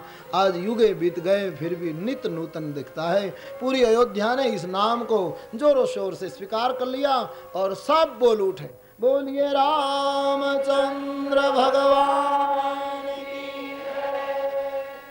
कौशल्यानंदन का नाम राम रखा है और बिल्कुल राम जी से मिलती शक्ल, वर्ण, स्वभाव, शील। माँ कैकेयी की गोद में खेलता वो बालक, उनका नामकरण करते हुए भगवान वशिष्ठ जी ने कहा, ये बालक का सुमिरन करने से विश्व का भरण पोषण होगा, ये जगत का भरता माना जाएगा, इसलिए मैं इनका नाम भरत रखने जा रहा हूं। आत्मा लोग कहते हैं कि भरत जी विष्णु के अवतार हैं और विष्णु का कार्य है परिपालन करना। भरता है, शिव निर्माण करते हैं, विष्णु पालन करते हैं, ब्रह्मा सर्जन करते हैं, विष्णु पालन करते हैं, शिव लय करते हैं। तो ये विष्णु के अवतार हैं श्री भरत जी, ऐसा संत लोग। कारण कि राम जी विष्णु के अवतार नहीं है। पुराणकारों ने विष्णु के अवतार राम जी को बताया है, लेकिन वहां विष्णु का अर्थ वो त्रिदेव वाला विष्णु नहीं। विष्णु का अर्थ होता है विष्णु सहस्त्र नाम में व्यापक, जो समस्त जगत में व्यापक है वही विष्णु है और उसी का अवतार राम कृष्ण है। बाकी जो व्यवस्था है संसार की 3 प्रकार की, सर्जन, पालन, लय, उसमें जो अविष्णु है वो तो राम से कई विष्णु निर्माण होते हैं, कृष्ण से कई विष्णु निर्माण। यदि राम विष्णु के अवतार होते हैं तो जनकपुर में तुलसीदास जी ऐसा नहीं लिखते, रमा समेत रमापति मोहे। राम का जब बरघोड़ा निकला दुल्हे की सवारी, तब लक्ष्मी और विष्णु दोनों मोहित हो गए कि क्या निखार है, क्या श्रृंगार। तो राम विष्णु के अवतार नहीं है। विष्णु के अवतार इस अर्थ में, विष्णु का अर्थ है व्यापक, व्यापक ब्रह्म एक अविनाशी सत चेतन घन आनंद राशि सो प्रभु अछत हृदय अविकारी सकल जीव जगदीन दुखारी। जो गोस्वामी जी कहते, वो व्यापक जो है उसी ने अवतार लिया है। तो श्री भरत जी त्रिदेव वाले विष्णु के अवतार है और विष्णु का कार्य परिपालन, भरण पोषण करना है। तो ये बालक सबका भरण पोषण करेगा, भरता है, एक अर्थ। दूसरा अर्थ संत लोग ये करते हैं कि भाई भरत जी का कोई नाम ले, भरत भरत भरत ऐसा किया करे, कहा करे तो क्या भरण पोषण का अर्थ है संतोष भाव, तुष्टि भाव, बस वो भाव है। तो श्री भरत जी हैं त्याग मूर्ति, श्री भरत जी हैं प्रेम मूर्ति। तो त्याग और प्रेम मूर्ति भरत जी का जो स्मरण करेगा उसके जीवन में त्याग के लक्षण आएंगे और जीवन में जब त्याग के लक्षण आएंगे तभी जीव को तृप्ति मिलेगी। संग्रह से तृप्ति नहीं मिलती है, त्याग से ही मिलती है, जब समझ में ये सूत्र बैठे। और उपासना पद्धति का नियम है कि जिसका आप बहुत ध्यान करें, जिसका बहुत सुमिरन करें, उसके गुण आप में उतरेंगे। आप हनुमान जी का बहुत भजन करें तो हनुमान जी का गुण आप में उतरेंगे। आप राम जी की बहुत भक्ति करेंगे तो धीरे धीरे राम के गुण उतरेंगे। ऐसा नियम है। रामकृष्ण परमहंस ने हनुमान जी की इतनी उपासना की तो उसकी पीठ पर, कमर पर 1.5 इंच का पूंछ निकला था, हनुमान जी का आकार शुरू हो गया। भूत प्रेत की उपासना करने वाले बहुत उग्र दिखाई देते हैं क्योंकि उनमें उनके लक्षण उतरते हैं। तो भरत का जो सुमिरन करेगा, भरत को जो हृदय में उतारेगा, उनमें त्याग आएगा, और त्याग आएगा तो वो स्वयं तृप्त होगा। तो इसी अर्थ में श्री भरतलाल जी को भरता बताया है। और श्री मुख में ठाकुर ने भी कहा है कि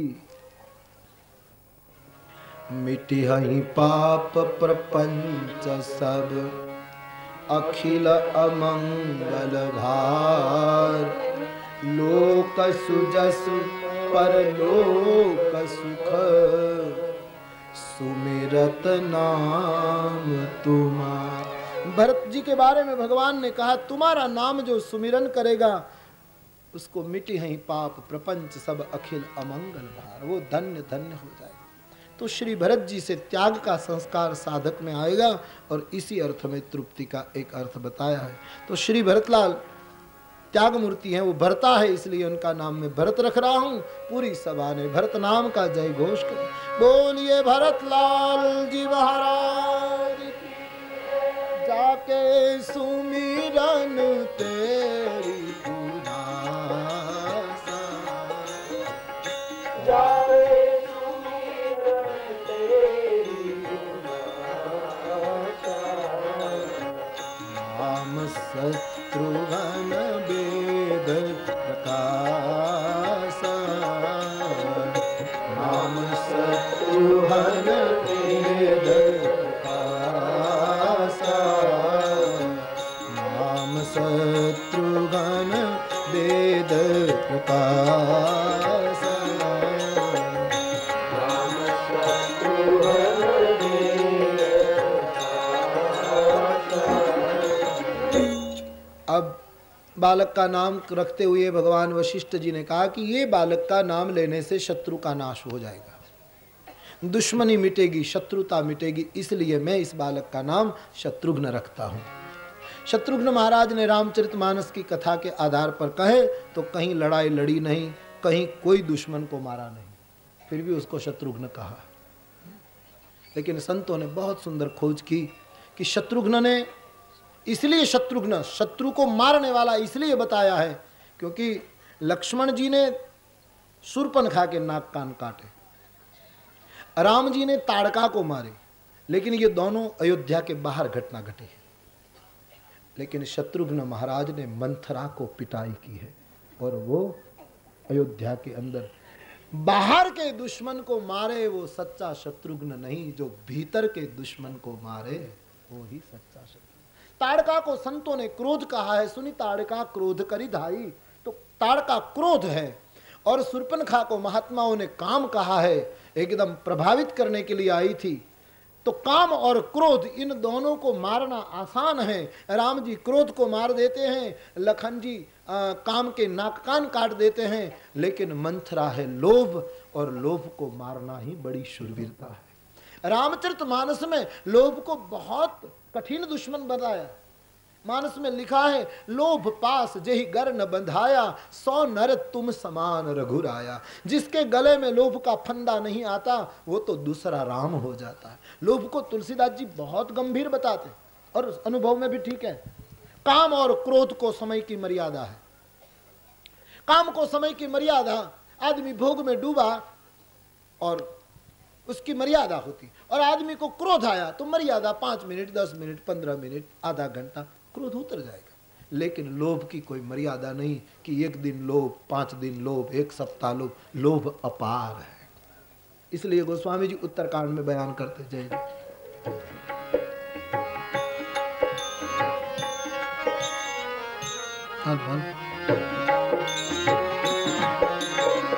काम बात कफ लोभ अपारा, लोभ को अपार कहा। काम बात कफ लोभ अपारा, क्रोध पीत नित छाती चारा, क्रोध पीत नित छाती चारा, क्रोध पीत नित छाती चारा, क्रोध पीत नित छाती चारा। तो मानसकार कहते हैं लोभ अपार है, तो लोभ को जीतना बड़ा मुश्किल है। मंथरा लोभ है और लोभ अंदर का दुश्मन है। उसको पिटाई शत्रुघ्न ने की, इसलिए उसका नाम शत्रुघ्न रखा। दूसरा, शत्रुघ्न महाराज रामचरितमानस में कहीं बोलते नहीं, उसका आप स्पष्ट निवेदन नहीं पा सकोगे। उसका वर्तन दिखाई देगा लेकिन वो बोलते नहीं, स्पष्ट रूप में मौन है रामचरितमानस। तो ये भी अर्थ हो सकता है कि जो जीवन में मौन रहता है उसका कौन दुश्मन होता है। जो बोल बोल करता है उसका है तो दुश्मन होता है। जो मौन रह जाता है वो उग्र नहीं बोल पाएगा, झूठ नहीं बोल पाएगा, किसी का दिल नहीं दुभाएगा, तो कोई दुश्मन पैदा नहीं होगा। इसलिए इस महापुरुष का दर्शन करेंगे, अनुसरण करेंगे कोई, तो उसकी शत्रुता भी मिट जाएगी। इसलिए इस बालक का नाम मैं शत्रुघ्न रख रहा हूँ और पूरी सभा ने इस नाम को जय घोष के साथ कबूल कर लिया। बोलिए शत्रुघ्न लाल जी महाराज। लक्षण धाम सुरार प्रिय सकल जगत आधार, गुरु वशिष्ठ तेहि राखे लक्ष्मण नाम। लक्षण का जो धाम है, समग्र जगत का जो आधार है, राम का जो अनुगामी है और उदार है, इस सुमित्रानंदन का नाम में लक्ष्मण रख रहा। लक्ष्मण जी का नामकरण अंत में है, क्रम टूटा है। रघुकुल में मर्यादा का बहुत महत्व रहता है और यहाँ क्यों मर्यादा टूटी? क्योंकि सबसे श्रेष्ठ राम जी हैं, बाद में छोटे भाई भरत जी और तीसरे स्थान में लक्ष्मण जी आते हैं, चौथे शत्रुघ्न हैं छोटे, लेकिन नामकरण में लखन को अंत में रखा है। क्यों? एक संत कहते हैं कि लक्ष्मण जी को तुलसीदास जी ने कहा है सकल जगत आधार, समग्र जगत के आधार है श्री लक्ष्मण। ये बात आपको तभी समझ में आएगी जब आपका कोई नया भवन बन रहा हो और आप शिलारोपण विधि कराए, शिलान्यास कराए। नींव में जब ईंट रखने का विधि होता है तो लोग भवन बनाते हैं तो इमारत की नींव में शिला रखते हैं, तो शिला रखने का विधि प्रधान है। लेकिन गणेश की पूजा, कुर्म की पूजा, ग्रहों की पूजा, ये सब कर्मकांड में पहले कराई जाती है और जिस कारण प्रसंग उठा है वो शिला अंत में रखी जाती है। तो लखन जी है आधार, शिला समग्र भुवन के आधार हैं, क्योंकि शेष नारायण है और शेष के सर पर ये धरती रही हैं, तो ये आधार हैं। इसलिए पहले राम जी का नामकरण शिला अंत में आती है, पहले इन सब की पूजा हो गई और शिला को आधार जो है महर्षि वाल्मीकि जी कहते हैं श्री लखन जी समग्र ब्रह्मांड के धारक हैं।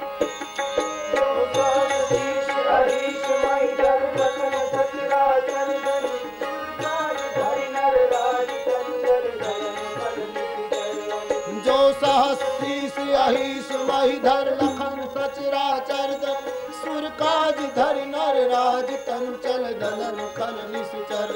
सुर काज धरि नर राज तन चल दलन खल निश्चर। सुर काज धरि नर राज तन चल दलन। तो श्री लक्ष्मण जी समग्र जगत के आधार हैं, धारक हैं। जैसे शीला पूरी इमारत को धारण किया करती हैं, तो श्री लखन जी आधार है, इसलिए उसका नाम अंत में रखा है। दूसरा अर्थ, वशिष्ठ जी को बुलाकर अवधेश ने ये प्रस्ताव रखा था, दरहु नाम जो मुनि गुनी राखा। आपके गणित के अनुसार, आपका जैसा गणित हो नामकरण का, इस गणित के अनुसार आप हमारे पुत्रों का नामकरण करो। और गणित का नियम है जो अंत में बचता है उसको शेष कहते हैं।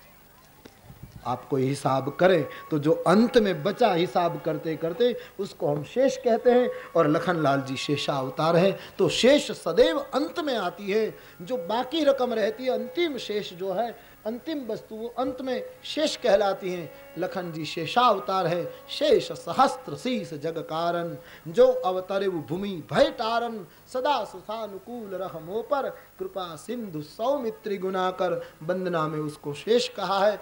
तो शेष गणित में अंत में रहती है, इसलिए श्री लखनलाल जी का नाम अंत में रखा। सभा ने घोष करते हुए लखन नाम को स्वीकृति।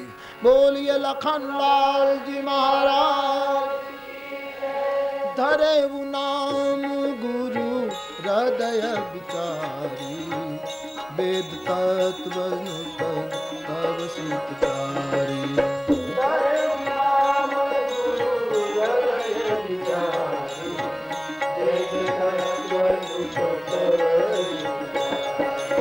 वेद तत्व तब सुतचारी वेद तत्व वेद तत्व तब सुतचारी।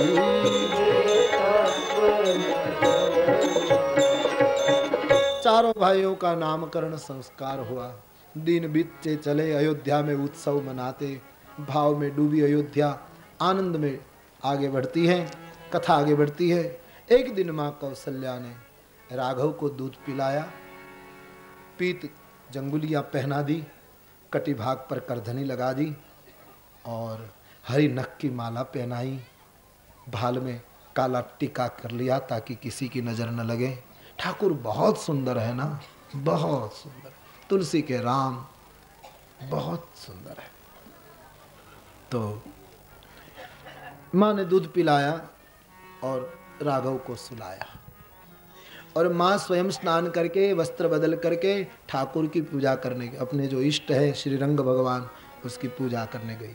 तो नैवेद्य लगाना था, ठाकुर को भोग धराना था। तो रसोई घर से लाकर माँ कौशल्या सब लगा रही भोग। वैष्णव धर्म के अनुसार माँ कौशल्या को लगा कि कोई चीज रसोई घर में रह तो नहीं गई, तो वो देखने गई रसोई घर में। इतने में एक घटना घट गई। जब रसोई घर से आई मंदिर में तो श्रीरंग की जगह बाल राम को भोजन करते देखा।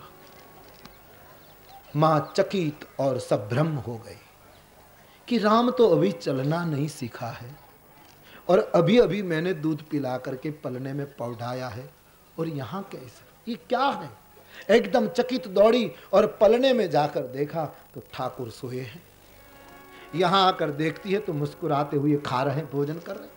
एक के बदले दो बालक को देखकर माता चकित और विभ्रम हुई हैं। ये मेरा सपना है कि क्या है। और उसी वक्त मां को भगवान ने अपना विराट रूप दर्शन करवाया, विराट का झांकी करवाई। मां कौशल्या ने भगवान को कहा, प्रभु मेरी भूल हो गई, मैंने जगत के पिता को पुत्र माना, मेरी भूल। भगवान ने कहा नहीं नहीं नहीं, ऐसा मत बोलो, मैं दुनिया का बाप जरूर, लेकिन तेरा तो बेटा ही हूं, तुम मुझे पिता मत कहो। सब कथा सुना दी, तुम भूल न जाओ मैं किस लिए आया हूं, सब कथा पुनः सुना दी। और भगवान को कहा कि आप जैसे थे वैसे हो जाओ। भगवान पुनः बालक बन गए, लेकिन बालक हो गए तो भी अब कौशल्या माँ पहले जैसा प्रेम नहीं कर सकती। क्या उसमें गोद लूं, गोद में लूं जिसकी गोद में 14 ब्रह्मांड है। उसको क्या दूध पिलाना जो पूरे जगत का विश्वंभर है।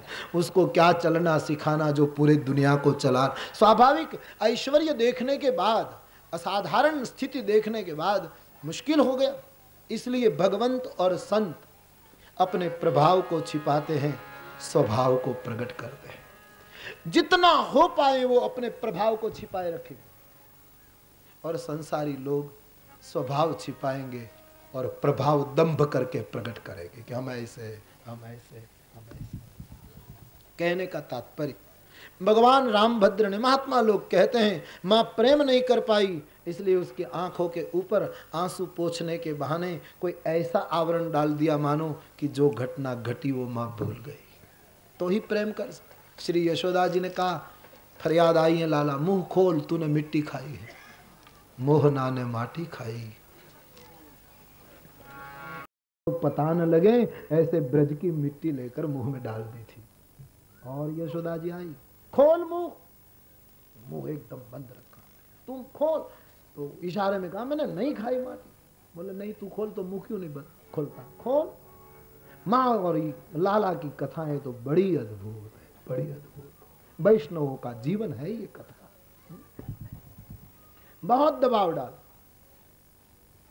तब गोपाल ने मुंह खोला है, और आप जानते हैं उसमें ब्रह्मांड का दर्शन श्री यशोदा जी को हुआ।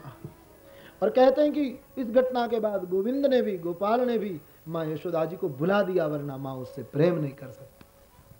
वो तो बाल देखे तो ही प्रेम कर सकती हैं, इतना महान देखे तो माँ भी प्रेम नहीं कर पाती। तो हमारी माँ कौशल्या पुनः राघव से प्रेम करने लगी। अब तो हमारे राम जी 4 पैरों से चलना सीख गए हैं।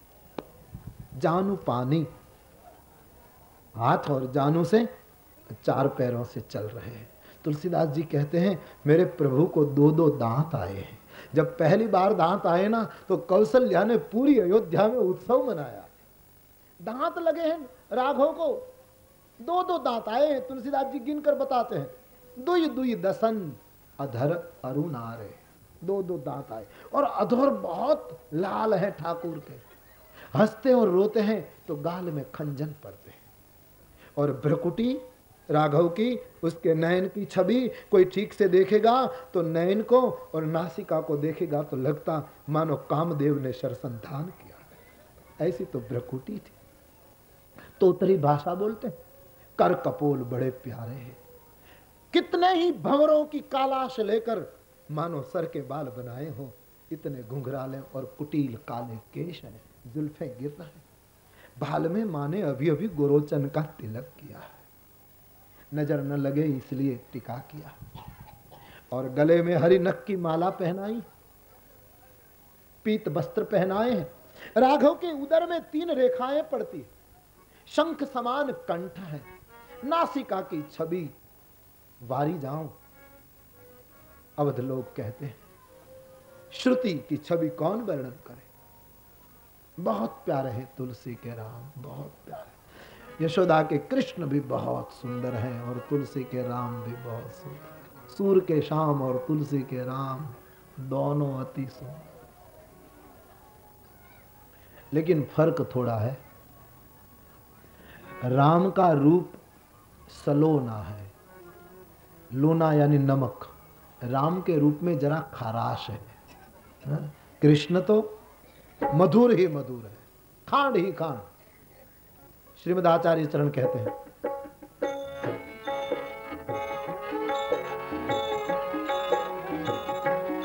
अधरम मधुरम वदनम मधुरम, अधरम मधुरम नयनम मधुरम हसितम मधुरम हसितम मधुरम हृदयम मधुरम दमनम मधुरम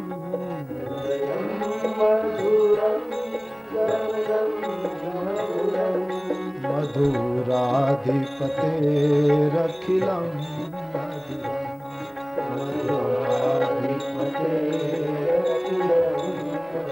तो राम जी के रूप में नमक है, सलोने हैं राम, नमकीन रूप है, खाराश है।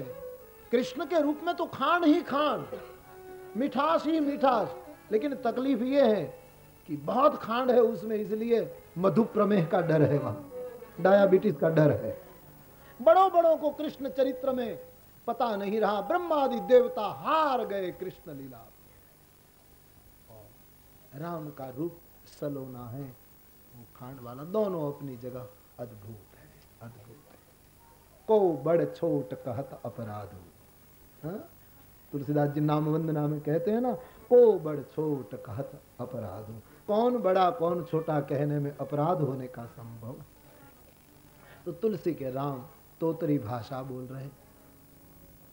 अब तो 4 पैरों से चलते चलते अयोध्या की दीवार को छूकर भवन की 2 पैरों से चलने की आदत कर रहे हैं।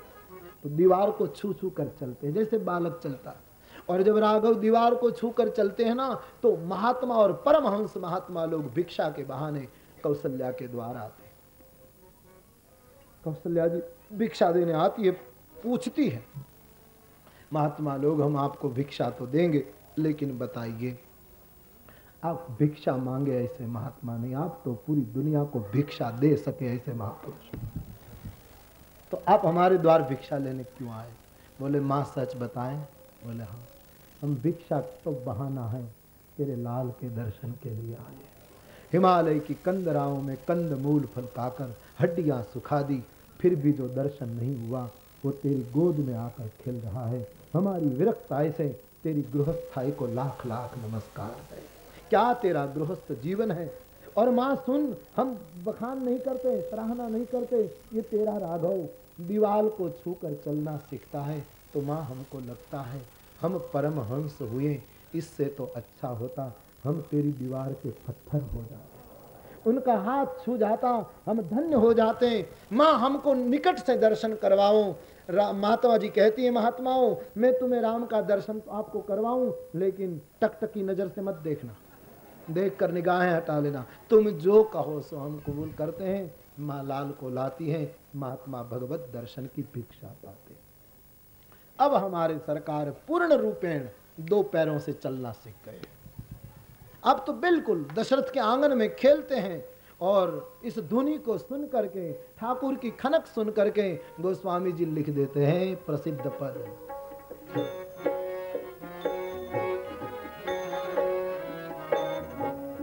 ठुमक चलत राम चंद्र, ठुमक चलत राम चंद्र, ठुमक बाजत पैजनिया, ठुमक चलत राम चंद्र, ठुमक बाजत पैजनिया, ठुमक चलत राम चंद्र।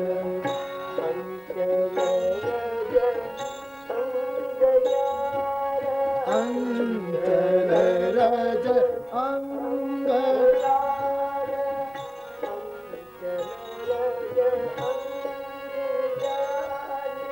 अंचल रज अंग जान,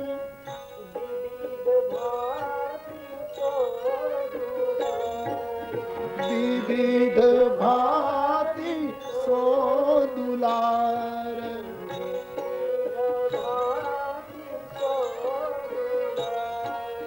विविध भांति सो दुलार,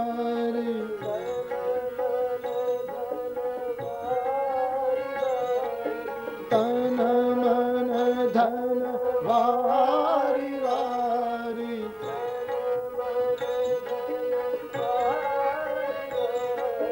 तन मन धन वारी वारी,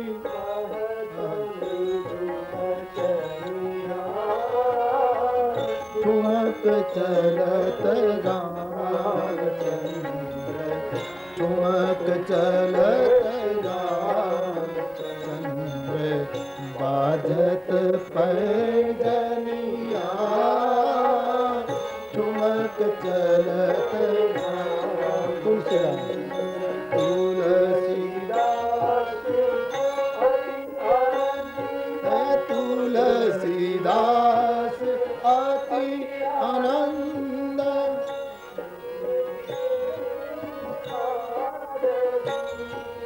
देखी के मुखार विंद,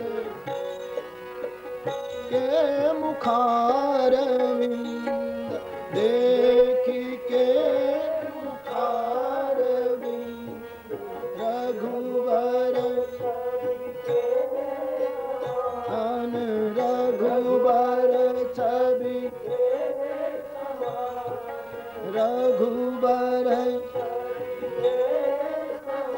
अन रघुवर छवि,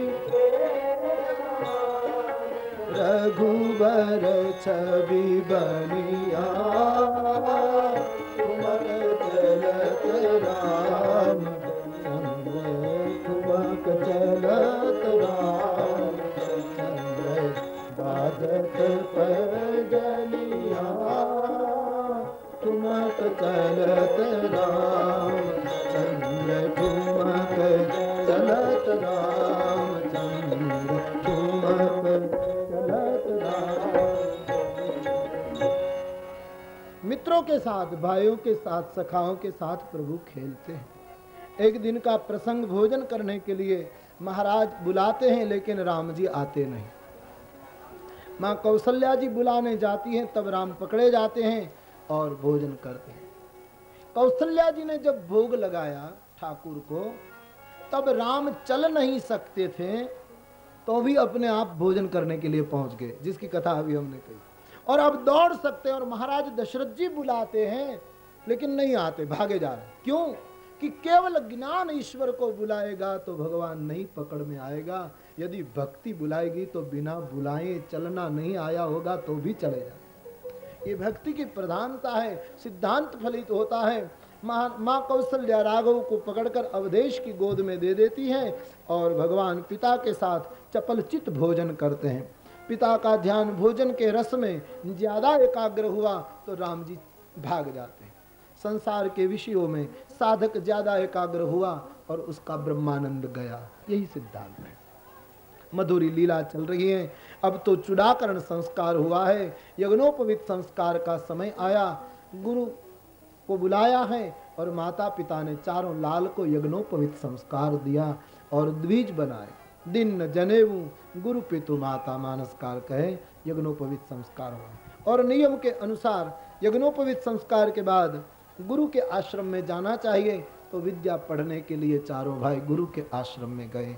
अल्पकाल में सभी विद्या प्राप्त कर ली। जिसके श्वास में 4 वेद हैं उसको क्या पढ़ना, लेकिन दुनिया को गुरु भक्ति बतानी थी।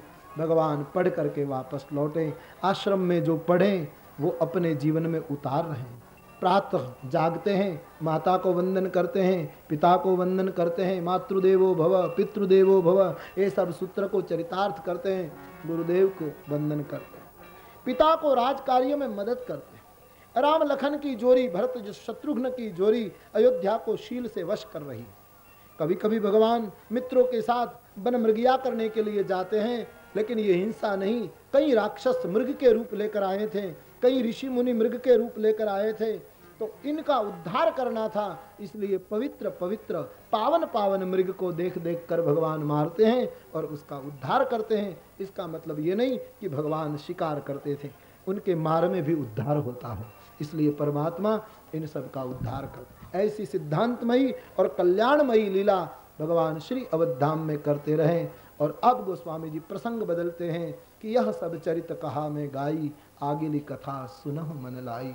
मैंने यहाँ तक की कथा तो गाकर सुनाई, अब विश्वामित्र वाली कथा शुरू होती है। विश्वामित्र जी को राक्षस लोग परेशान करते हैं और वो राम की मांग करने के लिए अवध आते हैं। ये कथा हम कल सुबह 9 बजे शुरू करेंगे। भाव और श्रद्धा के साथ बोलिए रामचंद्र भगवान की, श्री बाल कृष्ण सद्गुरु